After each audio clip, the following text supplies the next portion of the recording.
वंदे मातरम बोल उठा भारत का कण कण, शुभ बलिदान हमारा है स्वतंत्र हम भारतवासी, सबने यही पुकारा।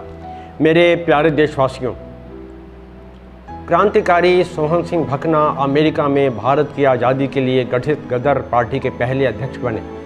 भाई केसर सिंह ठठगढ़ उपाध्यक्ष बने और ऑस्ट्रेलिया में इंडियन एसोसिएशन के अध्यक्ष भी। केसर सिंह ठठगढ़ का जन्म सन 1875 में पंजाब राज्य के तरन तारण जिले के ठठगढ़ गांव में हुआ था। आपके पिता का नाम भूप सिंह था। Kesar Singh British Indian army में भर्ती हो गए। आपने एक कैवलरी रेजिमेंट में 2 वर्ष काम किया।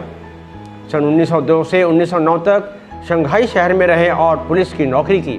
तत्पश्चात सन 1909 में अमेरिका का रुख किया। सन 1912 में अमेरिका में भारतीयों के अधिकारों की रक्षा हेतु जब हिंदुस्तानी एसोसिएशन का गठन किया गया तो आप ऑस्ट्रेलिया ब्रांच के अध्यक्ष बनाए गए। गदर पार्टी की उपाध्यक्षता के साथ केसर सिंह गदर पार्टी के लिए धन जुटाने वाली समिति के सक्रिय सदस्य भी थे। गदर पार्टी द्वारा लिए गए निर्णय कि अब सभी गदर क्रांतिवीरों को भारत के लिए प्रस्थान करना चाहिए, तो आप भी 29 सितंबर सन 1914 को SS कोरिया जहाज के यात्री बन गए।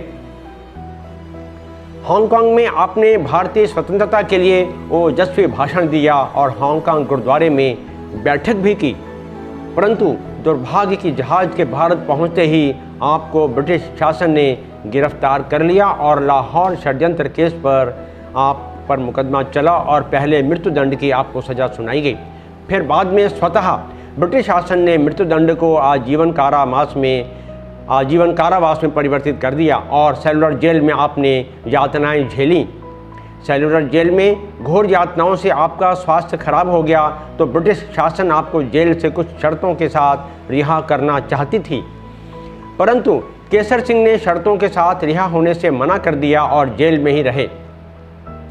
जेल से रिहा होने के बाद आप किसानों की समस्याओं को लेकर गंभीर थे और उनके अधिकारों को लेकर आपने संघर्ष शुरू कर दिया। किसानों की समस्याओं के निदान के लिए पंजाब किसान कमेटी का गठन किया गया। आप उस कमेटी के अध्यक्ष चुने गए। केसर सिंह ने किसानों का सबसे गंभीर मुद्दा ऋण माफ़ करने की वकालत की और साथ ही साथ कृषि भूमि पर राजस्व कम करने के लिए सरकार को कई सुझाव भी दिए ताकि किसानों की मुश्किलें कम की जा सकें। सन 1947 में देश की आज़ादी के बाद आप गंभीर रूप से बीमार हो गए और अस्पताल में भर्ती कर दिया गया, परंतु अस्पताल से बिना सूचना कि आप निकल गए, कहाँ गए, कैसे रहे, यह रहस्य बनकर ही रह गया। शत शत नमन करते हैं क्रांतिवीर केसर सिंह ठठगढ़ जी को। इस अवसर पर कवि देव प्रकाश गुप्त जी की कविता याद आती है। शीर्षक है आगे बढ़ते जाएंगे।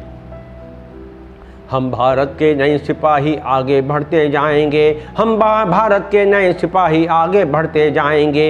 वक्त पड़ा तो अंगारों पर चलकर भी मुस्काएंगे, हम भारत के नए सिपाही आगे बढ़ते जाएंगे। वक्त पड़ा तो अंगारों पर चलकर भी मुस्काएंगे।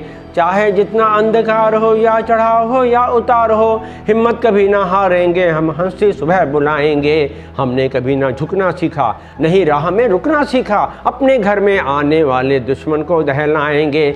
सच है फूलों से हम कोमल पर रखते तूफानी हलचल, मिले ना हमको जब तक मंजिल चैन नहीं हम पाएंगे। हम भारत के नए सिपाही आगे बढ़ते जाएंगे। वक्त पड़ा तो अंगारों पर चल कर भी मुस्काएंगे। हम भारत के नए सिपाही आगे बढ़ते जाएंगे, हम भारत के नए सिपाही आगे बढ़ते जाएंगे, हम भारत के नए सिपाही आगे बढ़ते जाएंगे। मेरे प्यारे देशवासियों, मैं आशा करता हूँ आपको यह एपिसोड अवश्य पसंद आया होगा। कृपया इसे लाइक करें, शेयर करें, सब्सक्राइब करें और इस इतिहास को जन जन तक पहुँचाएँ। जय हिंद।